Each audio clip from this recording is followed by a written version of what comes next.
akavuga ati si ko nta mikoro nakorera Imana gute, ko nta bushobozi naja mu nzu y'Imana. Iyo ugiye mu nzu y'Imana ukaja mu ijambo ry'Imana, ijambo ry'Imana rikaba ingingi muri wowe, icyo gihe ntabwo uzakorwa n'iki n'isoni. Kuko njyewe numvise ririya jambo ndavuga ati mwami ungomereze iki amaboko, kuko imbere gatonya ndi kubona bikomeye, ariko Imana ikaje irampumuriza. Ari igihe nigeze kuryama ndota ndi mu giterane, ndavuga ati Imana iki giterane ndimo kizashoboka gute? Nahagarara imbere y'abantu musi gumwe na yenda ngeze mu rusengero, numva mukawera ambatuye amvugisha ijambo. Ndangije kukumva rya jambo ndahaguruka nabwira abantu nabati Imana hari iki bashakaho. Babwira ku ijambo nababwira ngo Yesu ageze hariya i Yerusalemu ari gutambuka, ari ababembe benshi bamusanganiye. Bo ndi batinya barabati nubwo twahejwe reka dusanganire, ari igihe turagira utetoke. Ndi batinya, iyo udatinye ukishira munsi y'Imana hari icyo Imana ikora ku buzima bwawe. Urakoze cyane kubw'ubuhamya udusangije. Noneho biragarutse ku munezero wacu rero. None kavuga ati none muri ibi bihe noneho biragarutse ku munezero wacu rero. None kavuga ati none muri ibi bihe Imana yakugiriye neza, irakugarura umwana wayo, ariko tukakubaza akabazo k'amatsiko ngo mbese ari igihe ushobora kuryama ukumva urishimye cyane ukaba wanasekana nijoro ngo umuntu muri hamwe yarangiza akavuga ati uwayiki, ibyo bintu bije bikubaho? Bimbagaho cyane. Yego, bimbagaho cyane. Habagiye njyamye ngarota ndi kumwe n'abantu, ariko ndi munsi y'Imana ngumva umunezero gurampatuye, ngumva narasetse. Njyamye ngarota ndi kumwe n'abantu, ariko ndi munsi y'Imana ngumva umunezero gurampatuye, ngumva narasetse. Hakaba n'igihe mbyutse ngagira ute ngaririmba gatera n'amakorasi. Bimvugaho cyane. Akakorasi ukunda gutera ringaka? Ikorasi nkunda gutera, iyi korasi ivuga ngo abazaba bari maso yego nibo bazamubona, abazaba bari maso nibo bazagira ute bazamwumva. Ababona ikigeragezo kikugezeho bagahindura imvugo, bagahindura amagambo, bakavuga bati twe tumuzi neza nk'inyangamugayo, twe tumuzi ng'umukozi w'Imana, ariko kuko kira kigeragezo kimugezeho bakavuga ngo uriya ntakiri umukozi w'Imana, uriya muntu ntakiri muri twe. Kubera ikigeragezo, ari igihe umuntu agera mu kigeragezo umuntu we abantu bakamufata ikigasegonde habaye ishuri rikomeye. Nabwira umubyeyi wanye papa mvite akavati na amafaranga mvite ngabura aho gukubita, ndavuga ati Imana kwavuze ngo uzangirira neza, iherezo niriye. Ariko Imana yo ntabwo yibagirwa ijambo igize ute yavuze. Iyi Imana yavuganye nawe uje uharanira gushikama, uyibwira ati mwami ngwanirira unkomereza amaboko, umukozi w'Imana, ariko kuko kira kigeragezo kimugezeho bakavuga ngo uriya ntakiri umukozi w'Imana, uriya muntu ntakiri muri twe. Kubera ikigeragezo, ari igihe umuntu agera mu kigeragezo umuntu we abantu bakamufata ikiganiro. Ariko nge nakubwira ngo nabwira umuntu wese uri dukurikiye ahangaha yuko ikigeragezo urimo, umusozi uhagazeho, abantu benshi ntabwo ariko bazamagambo, hari abazakugambanira, hari abazavuga ngo ntabwo uri nta Mana ikurimo, ariko nushikama ku jambo Imana yakubwiye, nushikama ku Imana yagusezeranyije, Imana izagutabara.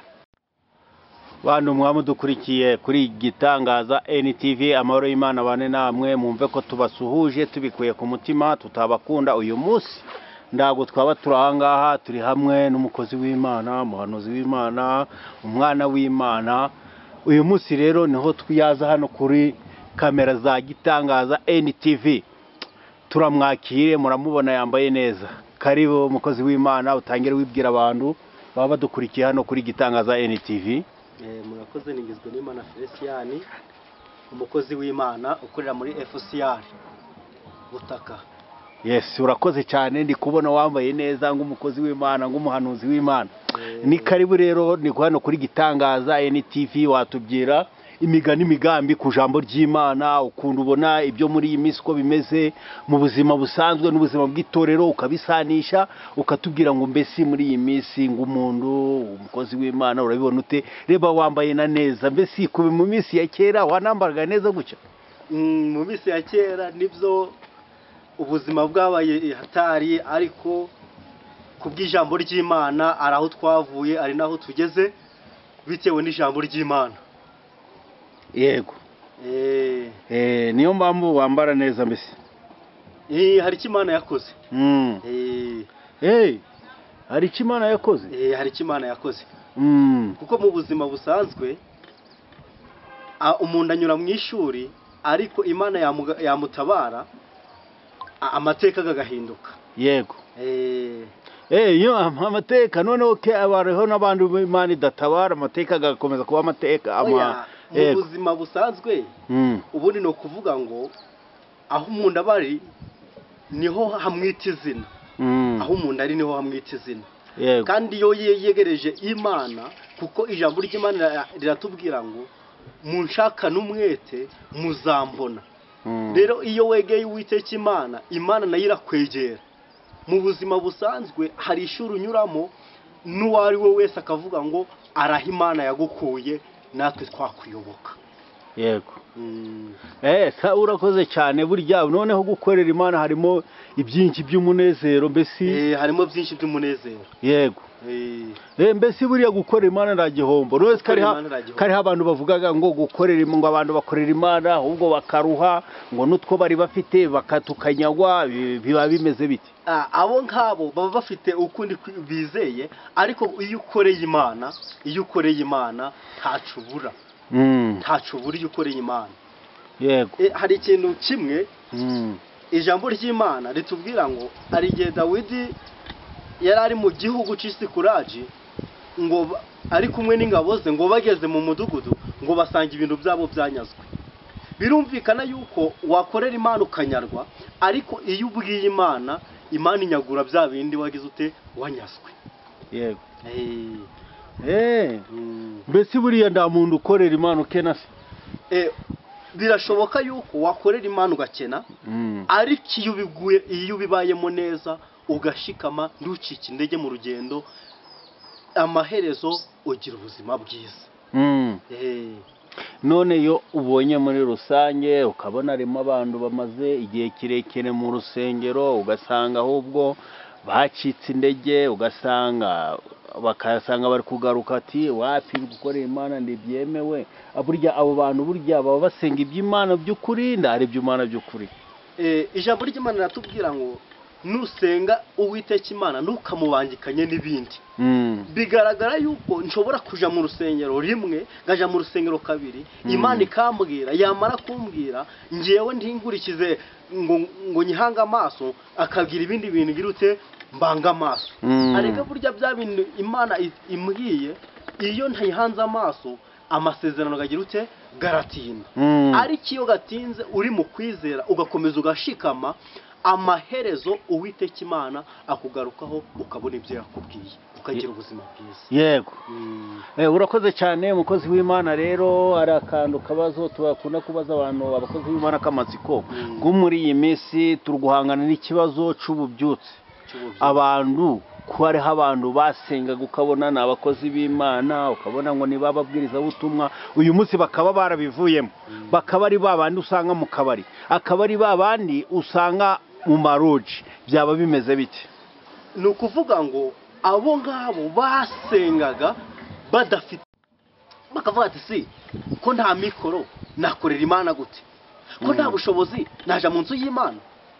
Iyo ugiye mu nzu y'Imana ukaja mu ijambo ry'Imana, ijambo ry'Imana rikaba ingingi muri wowe, icyo gihe ntabwo uzakorwa n'iki? Nisomereza iki? Amaboko. Kuko imbere gatonya ndi kubona bikomeye, ariko Imana ikaje irampumuriza. Ari igihe nigeze kuryama, ndota ndi mu giterane, ntabwo ati si Imana, iki giterane ndimo kizashoboka gute? Nahagarara imbere y'abantu musi gumwe nagenda ngeze mu rusengero numva mukawera ambatuye amvugisha ijambo ndangije kukumva rya jambo nahaguruka nabwira abantu nabati Imana hari iki bashakaho babwira ku ijambo nababwira ngo Yesu ageze hariya i Yerusalemu ari gutambuka arababembe benshi bamusanganiye bondi batinya barabati nubwo twahejwe reka dusanganire ari igihe turagira utetoke ndi batinya iyo udatinye ukishira munsi y'Imana hari Imana ikora ku buzima bwawe. Urakoze cyane kubw'ubuhamya udusangije noneho biragarutse mu munezero wacu rero none kavuga ati none muri ibi bihe Imana yakugire neza irakugarura umwana wayo ariko tukakubaza akabazo k'amatsiko ngo mbese ari igihe ushobora kuryama ukumva urishimye cyane ukaba wanasekana nijoro ngo umuntu muri hamwe yarangiza akavuga ati wayiki ibyo bintu bije bikubaho bimbagaho cyane yego bimbagaho cyane habagiye njyamye ngarota ndi kumwe n'abantu ariko ndi munsi y'Imana ngumva umunezero gurampatuye ngumva narasetse hakaba n'igihe mbyutse ngagirute ngaririmba gatera n'amakorasi bimvugaho cyane akakorasi ukunda gutera ringaka ikorasi nkunda gutera iyi korasi ivuga ngo abazaba bari maso yego nibo bazamubona abazaba bari maso nibo bazagirute bazamwumva ari ndi korasi ivuga ngo Yesu niwe ngabo yanje ingingire yego kuko yangingiye muri byinshi iyo korasi naho ngiye hose sinatahanda yiririmbye kuko ari ahantu Imana yangingiye. Urakoze cyane rero burara akabazo ni ikibazo ngiye kukubaza rero ngo umuvuga butumwa ari abantu benshi muri iyi minsi bari guhanura ibintu warangiza guhanura ibintu byo gukura abantu imitima ngabura ngo urugero hari umuhanuzi witwa Nibishaka Theogene yahanuriye abantu bigeze nyuma leta y'ubumwe iramufunga yamaze kumufunga ubu ngubu ari muri gereza bura ngabo bahanuzi wabagiriye nama abo bahanuzi rero waba umuzi Nibishaka Theogene Nibishaka Theogene ndamwumva ariko none namubonaho yego ariko abantu bahanura bene ibyo bafite akaga kuko ijambo ry'Imana navuga ngo ntabwo Uwiteka Imana akura abandi imitima ahubwo iragirute irabahumuriza kuko ijambo ry'Imana navuga ngo muhumurize abantu banje mubabwire gukomera ntabwo yababwiye ngo mugirute mubahabura iki imitima muri iki gihe turimo ibyo ngibyo gusanga biri mu bahanuzi benshi ariko ngiye ikintu nagira umuhanuzi namubwira ngo nagendere mu ijambo ry'Imana kuko ijambo ry'Imana nibwo buhanuzi butagize ute butavange. Urakoze cyane ngo none ng'abantu baba badukurikiye hano kuri Gitangaza NTV kugira ngo ubabwire ng'ijambo ryaje ribafasha kugira ngo ribakomereze imitima bagume imbere y'Imana bumve uko bagomba gusenga Imana y'ukuri kugira ngo ubafashe ubagezeho ijambo ry'Imana rigomba kubahumuriza bakabana n'Imana. Ijambo ry'Imana rero reka dusome hano mu gitabo cy'ibyakozwe n'intumwa ibice byaho 28 zakozwe n'intumwa ibice 28 ijambo rihari ryo kubahumuriza ahangaha hari kutubwira ngo ibice 28 ku murongo waho wa mbere ngo tumaze gukira tumenya yuko icyo kirwa cyitwa Merita bene igihugu batugirira neza cyane baducanira umuriro batwakira twese kuko hari imfura n'imbeho ariko Pawulo amaze guteranya umuganda w'inkwi muri iki gihe abantu bari kuva kure bakaja gusenga bakoze urugendo rurerure hari abavuga ngo mbese inzengero ko zafunzwe hari ibyo twakora hari ahandi twaje reka ngo bwize inzengero nubwo zafungwa urusengero rukomeye ni umutima wawe urusengero rukomeye ni umutima wanjye urusengero dukwiriye gusukura bwa mbere ni umutima wanjye ni umutima wawe iyo umutima ushukuye ndakubwira ngo ikigeragezo iyo kije abantu bakavuga wumva unezerewe nta kibazo ugize ute ufite ahangaha Pawulo bakimara kugera hariya Merita mu gihugu bamaze kubakira injiri ikimara kumufata ngo yahise akungumura, yari afite kwizera. Ba bantu batangira guhwishyushya amagambo, baravuga ngo ni umwicanyi, baravuga ngo uyu ni umwanzi, uyu yaje kudutata, ni byinshi batuvugaho. Ariko kuko Pawulo yari afite kwizera, ngo bategereje ko yapfa akindutse, ariko barabibura. Hari igihe umuntu abona ikigeragezo, ng'urugero uburwayi bukugezeho, ng'urugero ukabona ibibazo birakugarije, agatekereza byinshi, ariko bategereza yuko ingaruka zaba bakazibura. Bazibura ariko uri mu kwizera. Iyo utari mu kwizera ibintu birakomera, ariko iyo ufite kwizera bazategereza yuko byagenda nabi, ariko Imana izagutabara. Bagitegereje babona Imana yakurengeye. Ariko Pawulo we akiri hariya ngo yahise akungumura, barategereza, barahindukira. Ari igihe bazahindura amagambo babuze icyo bakora, kuko umusozi turiho hari byinshi batuvugaho, ariko Imana ije kudutabara, Imana ije kuturengera. Ba bantu batuvugaga nibo bahindukiraga bakavuga ngo twaragusengeye, nibo bahindukiraga bakavuga ngo Imana yabanye nawe, nibo bahindukira bakavuga ngo. Hari ijambo rimwe rinshimisha hariya, igihe Dawidi yari ari guhigwa ngo Sawuli ngo yamwoherejeho ingabo nyinshi, ariko kuko yari afite kwizera ari mu rusengero rw'Irama, Imana ngo abaje kumuhiga bose. Ariko njye nakubwira ngo, nabwira umuntu wese uri dukurikiye ahangaha yuko ikigeragezo urimo, umusozi uhagazeho, abantu benshi ntabwo ariko bazakwakirana umutima ukunze. Hari abazavuga amagambo, hari abazakugambanira, hari abazavuga ngo nta mani kurimo, ariko nushikama kukiri mu mutima wawe. Kuko muri iki gihe, reka ngubwire mukozi w'Imana, muri iki gihe insengero zifunzwe, muri iki gihe abantu bari kuva kure bakaja gusenga bakoze urugendo rurerure. Hari abavuga ngo mbese insengero ko zafunzwe hari ibyo twakora, hari ahandi twaja. Reka ngubwire, insengero nubwo zafungwa, urusengero rukomeye ni umutima wawe, urusengero rukomeye ni umutima wanjye. Urusengero dukwiriye gusukura bwa mbere ni umutima wanjye, ni umutima wawe. Iyo umutima ushukuye, ndakubwira ngo ikigeragezo iyo kije abantu bakavuga, wumva unezerewe, nta kibazo ugize ufite. Ahangaha Pawulo bakimara kugera hariya i Melita mu gihugu, bamaze kubakira, injiri ikimara kumufata ngo yahise akungumura, yari afite kwizera. Ba bantu batangira guhwishyushya amagambo, baravuga ngo ni umwicanyi, baravuga ngo uyu ni umwanzi, uyu yaje kudutata, ni byinshi batuvugaho. Ariko kuko Pawulo yari afite kwizera, ngo bategereje ko yapfa akindutse, ariko barabibura. Hari igihe umuntu abona ikigeragezo, ng'urugero uburwayi bukugezeho, ng'urugero ukabona ibibazo birakugarije, agatekereza byinshi, ariko bategereza yuko ingaruka zaba bakazibura. Bazibura ariko uri mu kwizera. Iyo utari mu kwizera ibintu birakomera, ariko iyo ufite kwizera bazategereza yuko byagenda nabi, ariko Imana izagutabara. Bagitegereje babona Imana yakurengeye.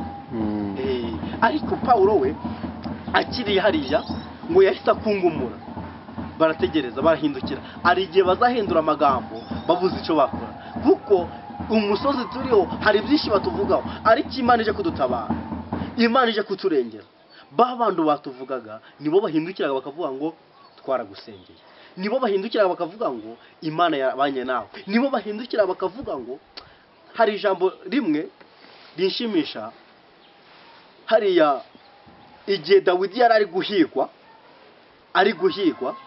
ngo Sawuli ngo yamwoherejeho ingabo nyinshi, ariko kuko yari afite kwizera ari mu rusengero rw'Irama, Imana ngo abaje kumuhiga bose adafite icyerekezo. Hari ijambo ry'Imana nasomye mu gitabo cy'Abami ba mbere, aho ngaho ngo igihe ngo Ahaziya yari amaze guhanuka mu idirisha, ngo yibagiwe ko muri Isiraheli hari Imana. Ni ukuvuga ngo hari ibintu uhura nabyo, wamara kwibagirwa ko hari Imana, arega ukagwa ndiwongere kubyuka. Ni ukuvuga ngo babandi bagwa nta muhamagaro muri bo bari bafite bari bameze ukundi kundu nge niko nabivuga nta muhamagaro bari bafite muri bo bagaragaraga nk'abakozi b'Imana bakagaragara nk'abari mu murimo w'Imana ariko nta kwihangana muri bo ni ukuvuga ngo ijambo ry'Imana ratubwira ngo Yesu akimara kuza kuri iyi akimara kudupfira yabwiye abigishwa baravuga ngo ntabohereza umufasha mu bigaragara basengaga nta mwuka wo kubihanganisha ugize ute ubarimo baragwa bagira ute basubira inyuma ni gutyo ngewe nakubwira se urakoze cyane rero ndi kubona wambaye neza ahari mu mibereho yawe ugitangira ukivuka mbese kugera kuri iyi saha ngewe mukozi w'Imana wambaraga neza wabyesi ari ibindi bigeragezo wigeze guhura nabyo mbese ni muri make kutubwira mbese ukavuga ngo mbese nguyu munsi ngewe buno ni kubona usa neza ukavuga ngo mbese burya nanje Imana yaranyibagiwe ubwo munsi ujubaho ngewe mu mateka yanjye ni ibikomeye yego ngiye mu mivukire yanjye niho mbwira umuntu nkamubwira ngo Imana irakomeye tubwire kugira ngo abantu baba badukurikiye bibafashe kuko impamvu hariho impano nyinshi hari uwo bagomba kuririmba ubuhamya kuba babwiriza butumwa ibyo byose bifasha abantu niyo mpamvu tubwira ngo tubwire muri ya mateka yawe ya kera mu mateka yanjye ya kera yego ngewe naravutse 97 mama ahita apfa yego ahita apfa mu mateka yanjye ntabwo nzi mama ariko mu mibereho yanjye Imana yankuye ahantu kuko bigeze kunsiga mu shamba Imana irahangiza n'agahinja baragaruka banarahanzanga mbaho mu buzima bubi kugeza aho ngewe ubwanjye n'ingweto nagize imyaka 10 ntambara ingweto yego ntambara ingweto urasida wagendaga ugasitara gusitara byabayeho bibaho kuko ngenda huye n'ibigeragezo byinshi cyane mbega kuja mu ivuga butumwa kwanjye byabaye bikomeye njimara kubyinshiramo nabwo kugira ngo bicogore bigira ute birakara ariko umuririmbyi niwe wavuze ngo abazaba bari maso nibo bazamubona abazaba bari maso nibo bazamwumva iyo ubaye maso mu bigeragezo Imana iragutabara Imana yanguye hakomeye narindi wo gupfa ariko Imana irandabara narindi wo ko kutinjira mu nzu y'Imana ariko Imana iravuga ngo weho kuko ngufiteho umugambi nigeze kuja gusenga mukozi w'Imana ikambigarukiyeho gakenya yego urakoze nigeze kuja gusenga ngurikiye mushiki wanjye ndagenda ngeze mu rusengero Imana iravuga ngo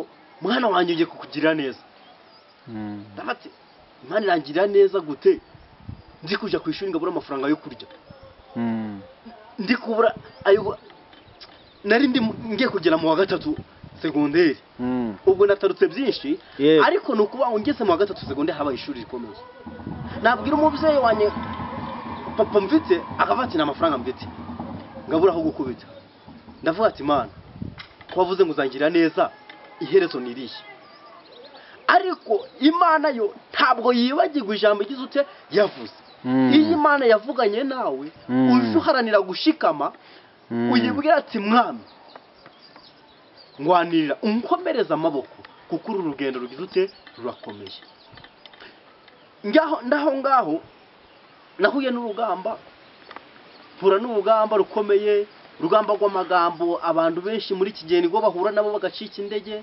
urugamba rw'imiryango ugasanga abantu imiryango ziri gushwana ariko iyo ushikamye Imana iragutabara hari ijambo rimwe kuri Rusi burya Rusi hariya yabaye indwara burya yarari uwo gusubira inyuma kuko urugamba yarahuye nago ntabwo wari rumwemera kugira ute gukomeza ariko aravuga ngo Imana yawe niyo izaba Imana yanje ubwo muri we uri kumva ko yari afite ikintu kimurimo yari afite ikimwubatse yari afite mwuka wera yari afite izindi mbaraga zo kuvuga ngo imbere gatonya nzabona umugisha imbere gatonya nzabona kubaho ari abantu batekereza kugira bagasenga iki Imana nukuvuga ngo iyo turimo kwizera Imana iradutabaraga nukuvuga ngo rero muri iki gihe turimo dukwiriye gusenga Imana tukayinginga izina ry'Imana rigabwa iki icubahiro nukuvuga ngo ijambo ry'Imana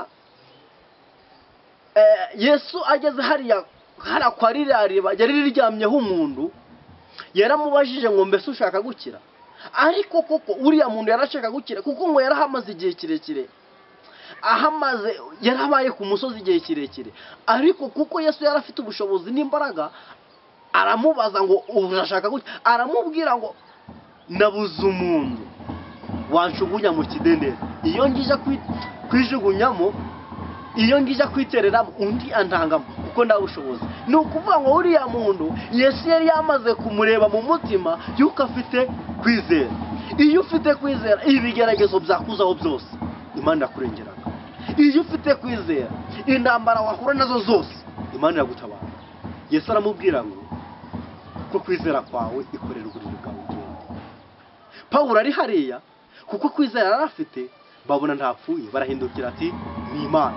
Abari bamwise umwanzi bahinduka inshuti ze, abari bavugaga amagambo barahindukira baramusanga. Ni ukuvuga ngo ikigeragezo urimo muri iki gihe, umusozi uhagazeho, senga Uwiteka Imana, Uwiteka Imana azagutabara, izina ry'Imana rihabwa icyubahiro. Urakoze cyane mukozi w'Imana rero kubwo ubutumwa bwiza utugejejeho. Abantu bose bakumvishe rwose wakoze urakarama. Ariko tukwira ngo udufashe abantu bumvishe iki kiganiro ubashira imbere y'Imana, kuko abantu bakunda abakozi b'Imana cyane kugira ngo bahumurize imitima, kugira ngo baganire nabo, kugira ngo uje ubafasha. Dore ubu bwa mbere ubonetse hano kuri kamera za Gitangaza NTV, havugirwaho ijambo ry'Imana, hakuvugirwaho indirimbo, hakavugirwaho ubuhamya. Turakwakiriye, ni karibu. Amahoro y'Imana bane nawe, usoze udusengera. Reka dusenge Imana, ariko mu gusenga kwanjye nabwira abantu ngo babwira ngo mu kwizera kwawe ufite uje gushikama. Kuko iyo wizeye, ijambo ry'Imana niryo ritubwira ngo kwizera kurarema.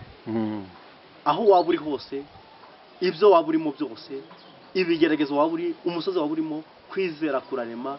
Gire kwizera, ibindi byose Imana izagira ute izabikora. Reka dusenge Imana.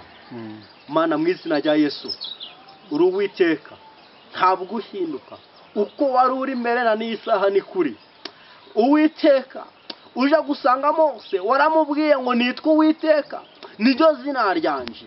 Mwami, ubwo turi aha hantu data, twumvishe ijambo ryawe, reka urengera abantu, ubakize, ubakure ku misozi bariho, ubakize ibigeragezo mu izina ryawe Yesu Kristo. Burya ni wowe murengezi, ni wowe mutabazi. Ijambo ryawe ryarambye ngo ndabazana gutabara. Niyo mpamvu nsengeye abantu ahangaha Mwami, kugira ngo manuke kubatabara, manuke kubarengera, bakubonereho umugisha. Kandi Uwiteka nyiri ijambo, burya nawe undi twakwishingikirizaho. Bakwishingikiriza ku bantu bakabahemukira, wakwishingikiriza ku Mwami Imana ku biti bigahirima, ariko wakwishingikirijeho ntabwo azakorwa n'isoni. Reka Mwami Data wa twese ubwoko bwawe ukwishingikirizeho, kandi udukurikiye wese abone umugisha. Kandi Data wa twese yumve yuko Data nakwishingikirizaho ibibazo bizashira. Mwami Imana reka uturengere kandi utwiteho, udukomereze amaboko, tukunezererwe tunezezwe nawe mu mutima, kubera yuko Data uri Imana idahinduka. Izina ryawe nirishimwe, dufate kandi utwiteho, ni mu izina rya Yesu Kristo.